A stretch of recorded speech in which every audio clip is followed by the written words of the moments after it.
ఈరోజు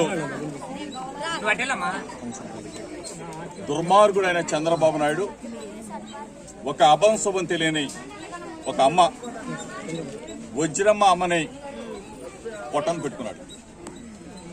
ప్రతి నెల 1 తారీఖు నాడు సూర్యుడు ఉదయించక ముందే, కోడి కొయ్యక ముందే వాలంటీర్లు చిన్నారులందరూ కూడా వచ్చి అవాతాటంని తలుపు తట్టి జగనన్న పంపించే 3,000 రూపాయలు వాళ్ళ చేతిలో పెట్టి చిరునవ్వుతో వెనక్కి వచ్చే పరిస్థితులు మనం చూసాం. ఈ పరిస్థితుల్లో దుర్మార్గుడైన చంద్రబాబు నాయుడు వాలంటీర్లైన చిన్నారులు 1 తారీఖు నాడు పెన్షన్ ఇవ్వకుండా హైకోర్టుకి వెళ్లి స్టే తీసుకొచ్చి రాక్షత ఆనందం పొందుతూ ఈరోజు గడిచిన 3 రోజులుగా అవాతాతలు, వృద్ధులు, వికలాంగులు, భర్త లేని అక్క చెల్లెమ్మలు 3,000 రూపాయలు ఎప్పుడు వస్తుందా? మా జగనన్న పంపించే పెన్షన్ ఇంకా మా దగ్గరికి చేరలేదేంటి, మా దగ్గరికి రాలేదని చెప్పేసి ఆందోళన పడుతున్న ఈ పరిస్థితుల్లో చంద్రబాబు నాయుడు అనే దుర్మార్గుడు కోర్టుకెళ్లాడు. పెన్షన్ నిలుపుదల చేయించాడని చెప్పేసి తెలిసి ఆందోళన చెందిన ప్రజలు ఈ రోజున ఒక పెద్ద పెన్షన్ తీసుకోవడానికి 1 సారి 2 సార్లు 3 సార్లు వెళ్లి ఎండ వేడికి తట్టుకోలేక చనిపోయిన పరిస్థితులు కళ్ళారా చూశాం. ఇటువంటి పరిస్థితులు చాలా మంది ఈ రాష్ట్రంలో ఉత్పన్నమవుతూ ఉన్నారు. ఎంతమంది నిరుపేదలు, ఎంతమంది అక్క చెల్లెమ్మలు, వృద్ధులు పెన్షన్ తీసుకుంటారు, వికలాంగులు ఎక్కడికి వెళ్ళి తీసుకుంటారు? ఇవన్నీ కూడా ప్రజలు గమనించారు. ఈ రోజున గంగూరులో జరిగిన సంఘటన మనసుని సంఘటితం, మనసు ఆందోళన పరిచే విషయం. ఈ పరిస్థితుల్లో రాష్ట్ర ప్రజలందరూ కూడా అర్థం చేసుకోవాలి, అక్క చెల్లెమ్మను అర్థం చేసుకోవాలా.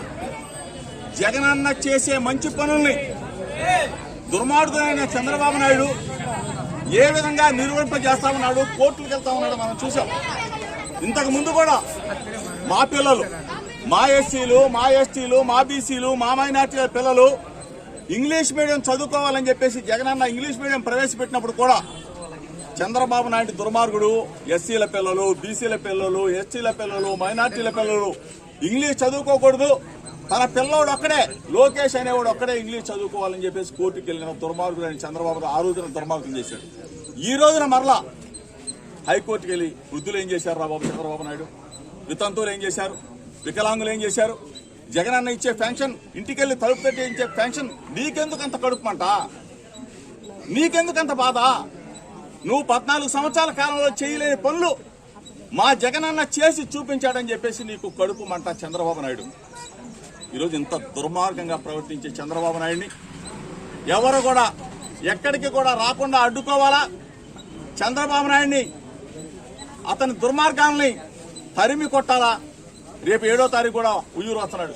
ఏ ముఖం పెట్టుకుని వస్తావు చంద్రబాబు నాయుడు? పనికి మాలిన చంద్రబాబు నాయుడు ఎట్లా వస్తావు? నువ్వు ఇంత ఘోరాలు చేసే చంద్రబాబు నాయుడు ఎట్లా వస్తావు? చంద్రబాబు నాయుడికి అందరూ కూడా బుద్ధి చెప్పాలని చెప్పేసి పెనమలూరు నియోజకవర్గ ప్రజలందరికీ కూడా నేను భరోసా ఇస్తా ఉన్నా. నేను అండగా ఉంటా, తోడుగా ఉంటా. ప్రతి ఒక్కరికి కూడా ఏ ఆపద వచ్చినా మీ జోగి రమేష్ మీతో పాటు జోగి రమేష్ ఉంటాడు, ప్రేమని పంచుతాడు జోగి రమేష్. ఈరోజు చాలా మంది రాజకీయం చేయటం చచ్చిపోయింది. ఎవరి వాళ్ళు చచ్చిపోయిందిరా బాబు? ఉజ్జరమ్మ ఎవరి వల్ల చచ్చిపోయింది? చంద్రబాబు నాయుడు పొట్టను పెట్టుకోలేదా? అడగండి, అక్క చెల్లెమ్మలు అడగండి. చంద్రబాబు నాయుడు పొట్టను పెట్టుకున్నాడా లేదా? ఇంటికి వచ్చి ఇచ్చే మా జగనన్న మాకు తోడు ఉండగా ఎలాంటి సైదాన్ని మమ్మల్ని ఏం చేయలేదన్నా. చేసే దుర్మార్గం ఎందుకు? నీకు దుర్మార్గం నీకేం కడుపుమంట, నీకేం పోయే కాలం? చంద్రబాబు నాయుడికి బుద్ధి రావాలా, చంద్రబాబు నాయుడు మనసు మారాలా. అసలు రాక్షదానం నీకు అసలు చంద్రబాబు నాయుడు. ఈరోజు ప్రజలందరూ కూడా ముక్త కంఠంతో జగనన్న ఉండాలి, జగనన్న మరలా రావాలి, జగనన్న ఇచ్చే పథకాలు కంటిన్యూ అవ్వాలి, అమ్మఒడి రావాలి, చేయూత రావాలి, ఆసరా రావాలి, పెన్షన్ రావాలి, ఇళ్ల స్థలం ఇవ్వాలి, ఇల్లు కట్టాలి, జగనన్న మాకు తోడుగా ఉండాలి అని చెప్పేసి ప్రతి ఒక్క అక్క, చెల్లి, అవ్వ, తాత ప్రతి ఒక్కళ్ళు కూడా జగనన్నను దీవిస్తా ఉన్నారు. 175 స్థానాలకి 175 స్థానాలు వైఎస్ఆర్ కాంగ్రెస్ పార్టీ గెలవబోతా ఉంది. పెనమలూరులో వైఎస్ఆర్ కాంగ్రెస్ పార్టీ